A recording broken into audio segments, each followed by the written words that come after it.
Good morning. You're watching Business Plus. I'm Shweta Kothari. We're bringing you stories from the world of business policy and economy. First up, let's begin with headlines. Markets rally after BJP's landslide victory in the Hindi heartland. Sensex breaches 68,500 mark. Nifty at record high.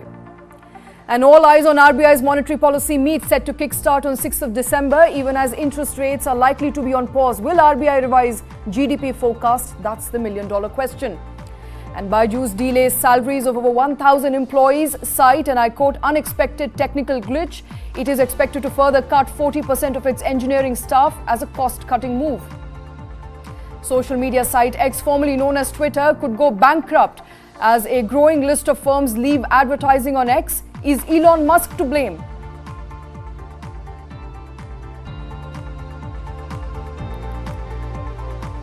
And those are the stories we're tracking on Business Plus. But let's begin with the big story, and that has come by the way of BJP's landslide victory in the Hindi heartland of MP, Chhattisgarh and Rajasthan. We heard the Prime Minister speaking just ahead of the winter session of the Parliament that kick-started today, will be ending on 22nd of December. He spoke about the progress made in the country. Remember, this is the last session of the Parliament before the general elections of 2024. My colleague Krishna Kumar joining us here with what has happened and unraveled itself in the form of the 5 state elections, the results barring Mizoram.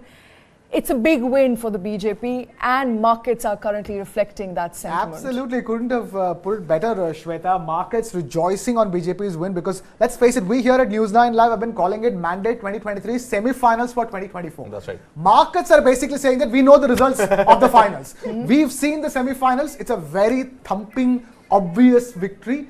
Specifically when it comes to, yes, there is a state called Telangana, a high-value state, tons of revenues going in the hands of the Congress party. But when it comes to those final tally for the Lok Sabha, where are you going to get that tally where you will form the government in this country? In the Hindi heartland. How are you doing in UP? No questions asked. How well can you do in MP, Chhattisgarh and Rajasthan? Those questions were answered as of counting day yesterday. Let's begin with Madhya Pradesh. A state like Madhya Pradesh, over 160 seats to the BJP, with a 5-time chief minister. This is the kind of anti-incumbency I think our Prime Minister Modi faces in Gujarat. You know, the only comparison point for Madhya Pradesh is Gujarat. But then again, lots went on when it comes to Madhya Pradesh, because you're looking at a time when the Chief Minister Shivraj Singh Chauhan was actually pulled back from the front lines of the campaign and sort of was hidden and then brought back into the limelight. But then all talk today is about Mama, as he's called in Madhya Pradesh.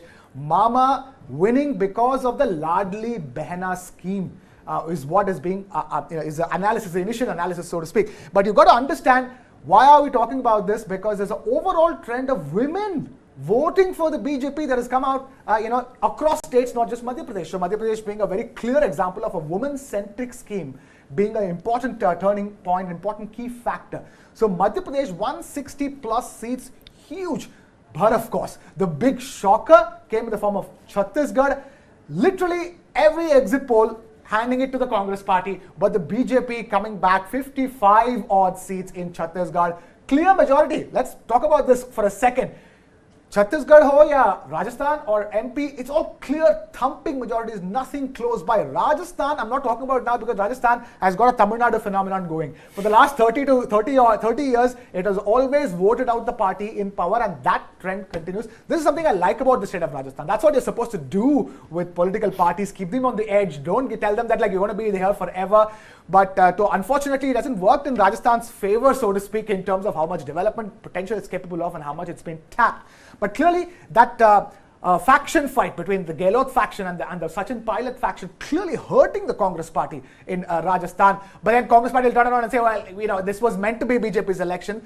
But bear in mind, they say BJP won despite their chief minister candidate of Vasundhara Raje Scindia, instead of just being because of Vasundhara Raje. So in a sense that this sweep of the Hindi heartland by the BJP, clearly the markets are watching, and if they had any kind of doubts about 2024, those doubts have been erased. At least that's it's coming out very clearly when it comes to markets. Krishna, I think, before you move on to Telangana and before we get some sort of a projection, now I don't know whether to trust exit polls or not, but before we come to Mizoram, and that is another verdict expected today, from the point of view of markets specifically, there were enough reports that came out ahead of the projections for FY24 general elections, with rating agencies across the board saying that if the BJP comes back to power in 2024, we could see an upside on the Sensex going as high as 86,000 levels. On the reverse, if the Congress was to come to power, we would look at a selling bloodbath for at least some period of time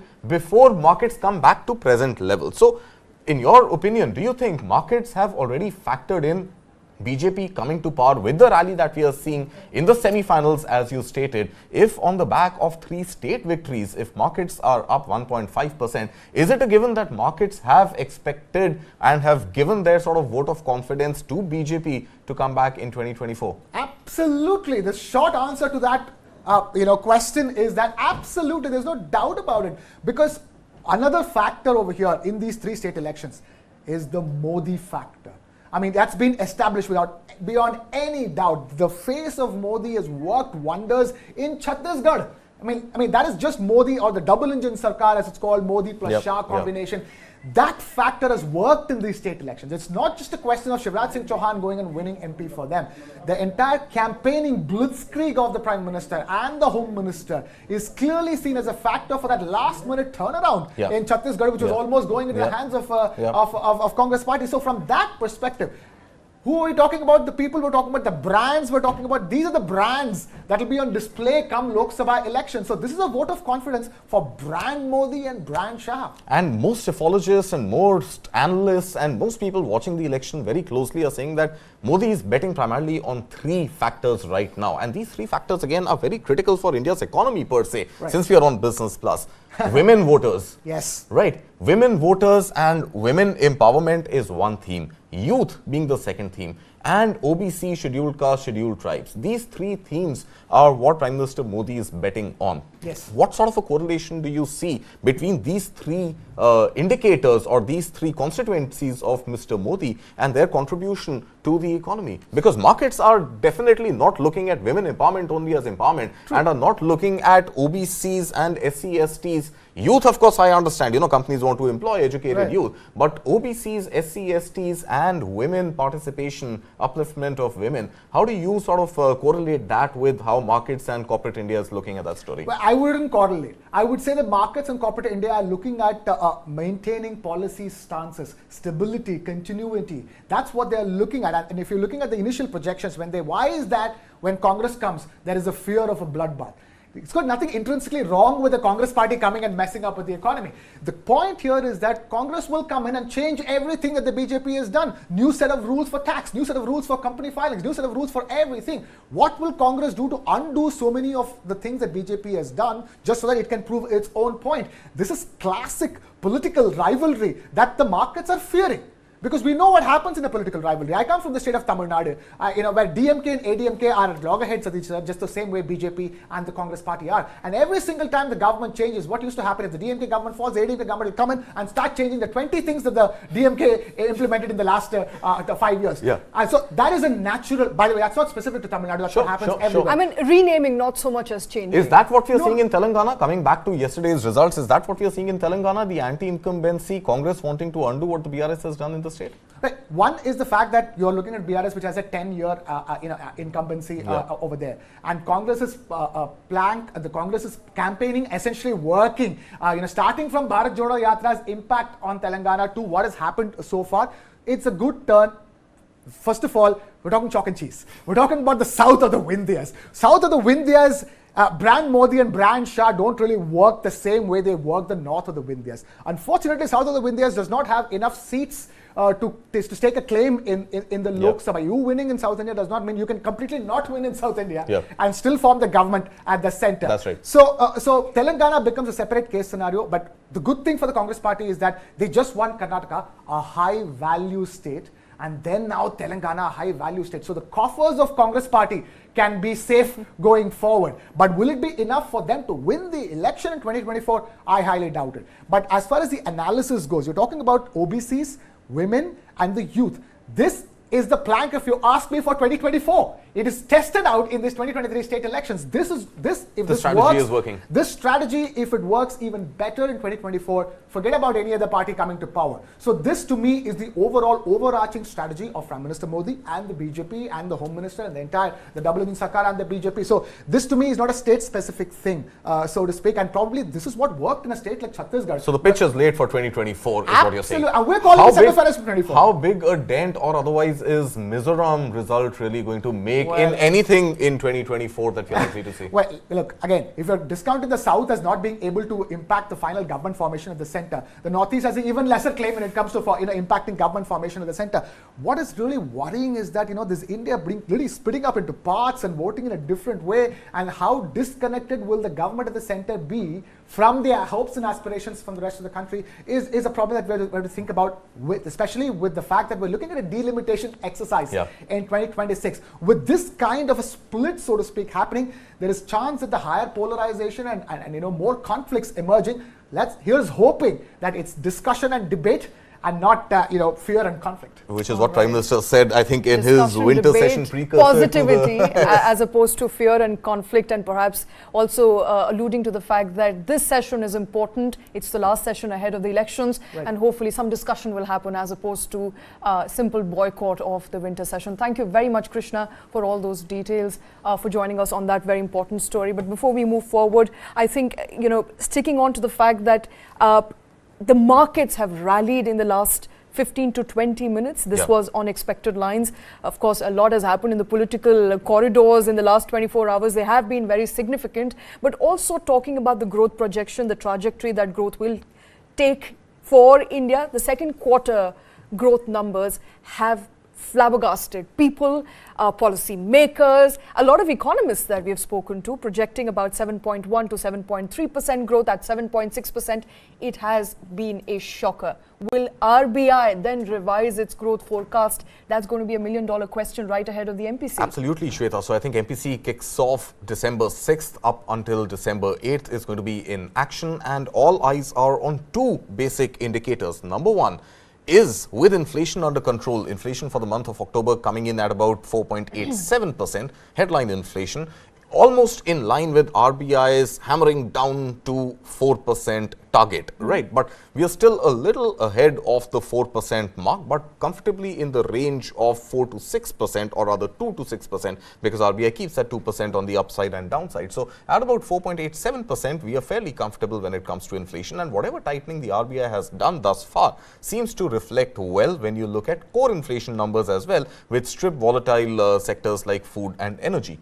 So this is the first number that everybody is waiting to see. Most economists out there sticking their neck out and saying that the 6.5%, the pause is going to continue. It has been a pause for about 4 months now. The pause is going to continue. And 6.5% repo rate continues to be the repo rate on which banks are supposed to operate, and the economy and the banking system is expected to operate. So 6.5% is tight enough. Any further tightening could snap it, but any loosening at this time may impact inflation going up, and that inflation number is going to be critical again, since we are talking elections, as we run up to general elections 2024. The second aspect that I think most economists and most industry analysts, watchdogs are really expecting, and people like us, journalists including, are how is RBI now going to look at FY24 growth?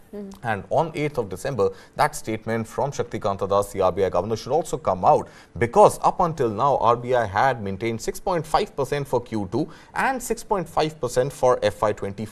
Now, Q2 has obviously surprised everybody on the upside, and this is something that Shaktikanta Das had hinted in his October, inflation numbers as they came out, suggesting that that we could perhaps look at a positive movement on the upside for Q2 data. That has come in at 7.6%. Obviously, the average is now working out much better. When you keep Q3 and Q4 unchanged, the average is definitely working out much better. And most economists out there saying that RBI should perhaps revise its own FY24 growth forecast to about 6.7 or 6.8%. What number will Shaktikanta Das stick his neck out to is something that we'll have to wait and watch on 8 December. But two important factors which everybody is waiting for very closely over the next 3 days of the MPC. All right, and I'm not asking you to project anything at this point, but given that the Q2 numbers have surprised on the upside, what is your expectation as far as overall FY24 growth rate is concerned? Will it touch the 7% mark? So I believe, Shweta, again, if our... Talking about purely averages here and the numbers. Yeah, no, not just averages. I feel Q3 is when we really saw festive consumption go up. Right. So Q3 numbers on account of pure consumption activity should be good. Now, I don't want to put a number. I'm not an economist, but I think if I were to trust most economists who are again in the range of 6.8 to 7.2% and average that out to about 7%, then we've got Q1 at 7.8, Q2 at 7.6, Q3, even if it comes in at about 7, then for the financial year, we are definitely looking at upwards of 7% as growth rate. But the data for the entire financial year, the growth rate, the GDP growth rate is actually going to come out only in the month of June or July next year, by when the general elections would be over and there would be some sort of a roadmap for the next 5 years. So the FY24 actual numbers, growth numbers, are not going to be a determinant of the election outcome, but projections thereof could have a very, very direct impact on the voting process in the country. The projections are looking very good for the BJP at this point, so it's going to be a reason for double rejoice for the BJP in this week itself. But shifting focus from politics away to an important story that continues to pour in by the way of edtech giant BYJU'S, which has now delayed salaries of over 1,000 employees. It has cited technical glitch as one of the reasons. Could it be beyond technical glitch? We don't know, but we do know that it is continuing its cost-cutting efforts by, cutting down on staff. Engineering staff is likely to be cut down by 40%. That's right, Shweta. And I think multiple sets of bad news keep coming almost every day from the BYJU'S stable, and the latest now being, like you mentioned, certain salaries, not all, but salaries of as many as about 1,000 odd employees has not been paid ever since July, as per some reports. So that, of course, is a long sort of a period for employees to go unpaid. Then, of course, cutting down of about 40 to some reports indicating as much as 60% of engineering staff from within the company could tantamount to about 190 or 200 odd people, and we've already seen layoff after layoff after layoff at BYJU'S. So starting late last year and all of this year, we've had 4 or 5 rounds of BYJU'S laying off its employees. So these are two, obviously, the latest sort of rounds of ammunition being fired at BYJU'S. Now, in the context of this, even those employees, and some of them had taken to social media about a week ago, suggesting that even those employees who have quit or who have been sacked have not yet received their full and final. So obviously there is a financial crunch at BYJU'S. A technical glitch seems technical on the side of the P&L. It doesn't seem technical as far as technology goes to me. So I think there is a technical problem, and the technical problem is that perhaps the company does not have money, and hence it is looking at continuing to cut costs. It is shutting down offices. It is sending people back home, and is unable to either pay the full and final or in some cases even pay salaries. So we will not, all this is only going to be hypothesis until we start seeing how the financials are shaping up. FY23 books, audited books, are yet to be presented. So December is a deadline for that. We are in the month of December already. Will it, won't it come out? We don't know. And we really don't know what has happened in this financial year in the last 9 months when it comes to revenue and when it comes to any further narrowing of losses, and losses continue to be a bad word. So with some capital infusion from Ranjan Pai, with some David Kempner loan repaid by Ranjan Pai, I think Ranjan Pai will also go only this far in letting losses continue to hit BYJU'S. So at some point, some hard decisions have to be taken. What that point is and what those decisions are going to be, I think the board has to move on overdrive and begin perhaps by replacing Baiju Ravindran, getting him to step down and get a professional leader in place. We have a new CEO, Arjun Mohan, who's already doing a lot of these cost-cutting initiatives, becoming the bad boy within the company because he's the one who's got to sign off on all those pink slips, and he's the one who's going to have to respond to any queries coming on account of salaries not being paid, but at some point he has to be given that complete independence, or another CEO has to be given that complete independence to run the business like a business, not a family business.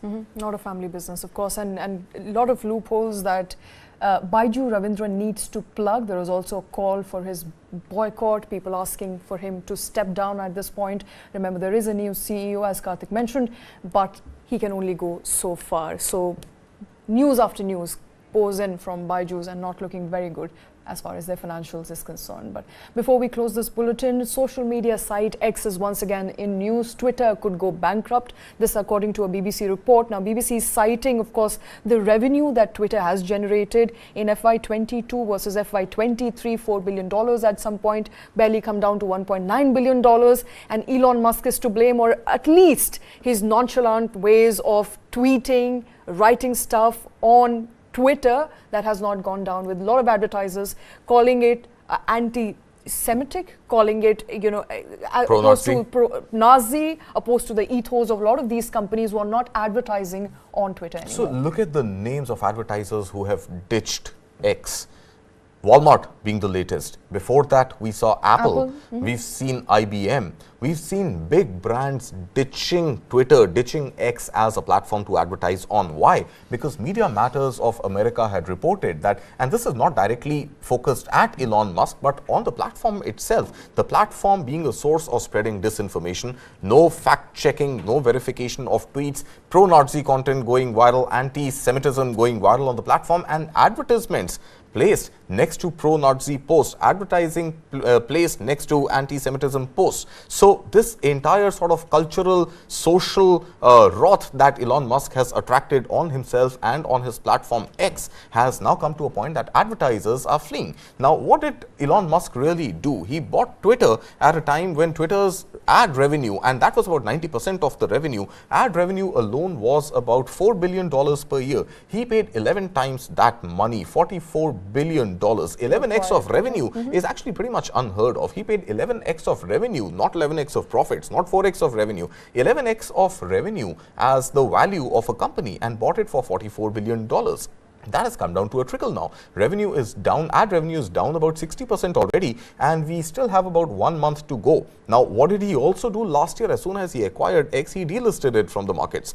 So now there is no way for you to actually look at the financials of Twitter and see where is the revenue coming in, if at all it is. So even this 1.9 billion is actually just a projection. It's a likelihood that there is perhaps about a 57 to 60% cut in advertising on the platform, and hence ad revenue would be down to about $1.9 billion.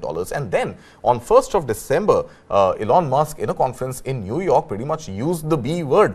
Along with first using the F word, he also against advertisers, including IBM and those who, and Disney, Bob Iger specifically, Bob Iger, and he actually told him that, go explicit yourself. And thereafter, he used the B word in another conference, saying that perhaps we could look at bankruptcy, and Twitter could look at bankruptcy. And if Twitter goes into bankruptcy, he's saying the advertisers are to blame. It is not Elon Musk to blame. It is not the algorithm of the platform to blame. It is the advertisers who have stopped advertising. And these are the exact two examples he had used, that when he had taken over Twitter, that if Apple finds it conducive to advertise on X, and if Disney finds it conducive to advertise on X, that means they are finding value in the platform. Well, unfortunately, now they are not. So he has used the bankruptcy word. He has said that perhaps the company could be staring at bankruptcy, and if that does happen, it is advertisers to blame. He has apologized for his anti-Semitic for his own comments. But the algorithm of Twitter also apparently is pushing advertising